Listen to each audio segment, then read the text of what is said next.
राधा वल्लभ श्री हरि। श्री हरिवंश महाराज जी। महाराज जी, एक नाम का फल पूरा त्रिभुवन से भी बड़ा है, तो फिर निरंतर नाम जप क्यों कहा जाता है? क्योंकि एक नाम जिसको कहा गया, तो एक बार जिन नाम ली हित सो होए अति दीन, शर्त है। हित माने प्रेम और दैन्यता। प्रेम और दैन्यता से आर्त भाव से एक बार पुकारे तो एक नाम त्रैलोक ही तारे, जो न ले सो जन्म हारे। पर उस एक बार नाम के लिए हम बार बार प्रयास करते हैं कि हमारा अहंकार नष्ट हो, हमारी मलिनता नष्ट हो, हमारा राग नष्ट हो और हमारे अंदर प्रेम आवे, दैन्यता आवे। एक बार प्रेम और दैन्य युक्त होकर पुकार दे, उसी समय भगवान प्रकट हो जाएंगे। एक बार जिन नाम ली हित माने प्रेम, हित सो होए अति दीन। अति दीन तो ना हमारे पास दैन्यता है और ना हमारे पास प्रेम है, तो उसी के लिए हमें बार बार जप करना पड़ता है कि नाम से प्रेम भी आएगा और अहंकार का नाश भी होगा और दैन्यता भी आएगी। तो प्रेम और दैन्यता से युक्त होकर एक बार नाम लेने से काम हो जाएगा। पर उस स्थिति को प्राप्त करने के लिए हम जीवन भर प्रयास करते हैं, निरंतर नाम जप करते हैं कि कभी हम प्रेम से अति दैन्य होकर एक बार हमारा नाम निकल जाए, जिससे काम बन जाए। समझ रहे ना? अंकिता जी लखनऊ से। श्री हरिवंश महाराज जी। महाराज जी, जब सब कुछ स्वप्न ही है तो ये हर समय सत्य प्रतीत क्यों होता है? इसका क्या अर्थ है? मोह निशा सब सोवन निहारा, देखें सपन। स्वप्न में कभी देखा है क्या कि आप झूठ देख रही हैं? स्वप्न में किसी को प्रतीत होता है क्या कि मैं झूठ स्वप्न देख रहा हूं? उस समय तो सत्य ही प्रतीत होता है। जगने पर हमको प्रतीत होता है कि वो असत्य है, वो झूठा है। ऐसे ही जब हम ज्ञान में जगते हैं, अभी मोह निद्रा है, मोह निद्रा में हम ये संकल्प विकल्प नानात्व देख रहे हैं। जब हमें ज्ञान होगा तो एको ब्रह्म द्वितीयो नास्ति। जैसे जगने पर पता चलता है सिर्फ ये मन का विलास था, न कोई वस्तु सत्य थी, न कोई घटना सत्य थी, न कोई व्यक्ति सत्य था स्वप्न का, न कोई व्यवहार सत्य था। स्वप्न में हम राजा बने तो जगने पर हम कोई राजा थोड़ी बन जाएंगे। तो ऐसे ही मरने के बाद आपके पास क्या जाएगा? तो है ना स्वप्न। उमा कहूं मैं अनुभव अपना, सत हरि भजन जगत सब सपना। भजन करो तो मोह का नाश हो जाएगा। जागते हुए भी आपको एक परब्रह्म परमात्मा की अनुभूति होगी, वही सत्य है। और सब यहाँ का पद प्रतिष्ठा, रुपया पैसा, रिश्ता नाता, शरीर तक है, शरीर छूटा, सब खत्म हो गया। फिर अगली योनि में, जैसे इस योनि में आप स्त्री शरीर में आई, पीछे आप क्या थी?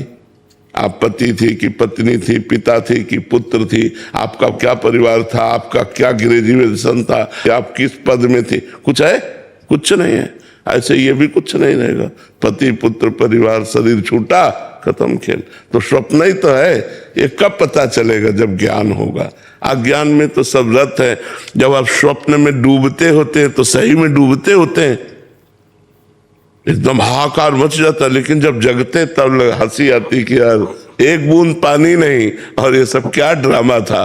तो ऐसे ही ये माया का ड्रामा है, माया का नाटक है। मैं और मोर तोर तय माया, जे बस किन्हें जीव निकाया।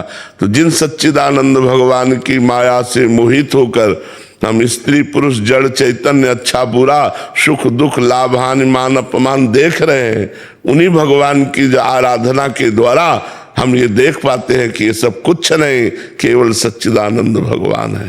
पर ये कठिन साधना है। भोगों का त्याग करके मन से वैरागी होकर भगवान के चरणों में निरंतर भजन करना, चाहे गृहस्थ हो चाहे विरक्त हो। जब तक ऐसा भजन नहीं करेगा तब तक उसे ऐसा अनुभव नहीं होगा। खाना पीना देखना सुनना शब्द स्पर्श रूप रस गंध, इन भोगों को भोगने में ये मोह के कारण, और जब मोह नष्ट हो जाता है तो अपने स्वरूप में वो आनंदित होता है। एकमात्र भगवान श्री राम में सब जग जानी, करो प्रणाम जोरी जो। मीनाक्षी जी राजस्थान से। श्री हरिवंश महाराज जी। महाराज जी, मनुष्य पर प्राय सत्संग का असर तो कम पड़ता है पर कुसंग का असर ज्यादा जल्दी पड़ता है। महाराज जी, इसका क्या कारण है? इसलिए पड़ता है कि सफेद में सफेद रंग डालो, सफेद में सफेद रंग डालो तो क्या असर पड़ेगा? और सफेद में काला रंग डालो तो एक बूंद का भी असर पड़ेगा, वो काला रंग है, ये स्वच्छ निर्मल है। तो निर्मल जब हमारी बुद्धि में जाता है तो चूंकि बुद्धि उसी सच्चिदानंद परमात्मा की दी हुई है, तो चढ़ता है रंग। ऐसा कि कम चढ़ता है ऐसा नहीं है, गौर से सत्संग सुनोगे तो रंग चढ़ता है। देखो आपके ऊपर रंग चढ़ा, सर्दी का समय है, कई बजे से जग रहे हैं, कौन सी सुविधा यहां है, और आप बैठे हो, किसके लिए बैठे हो? सत्संग का लोभ, साधु संग का लोभ, तो ये रंग नहीं चढ़ा। अरे कंबल में ओढ़ के चाय पीते हुए अपने घर में आग के सामने बैठना, और यहां क्या सुविधा? कोई सुविधा नहीं। लेकिन जिनको कुसंग ने अपने बस में कर रखा है, उनके ऊपर सत्संग का रंग बहुत देर में चढ़ेगा। उनको जब बहुकाल करी सत्संगा तबे होए सब संशय भंगा। जब बहुत काल तक सत्संग किया जाए तब उनके ऊपर रंग चढ़ेगा।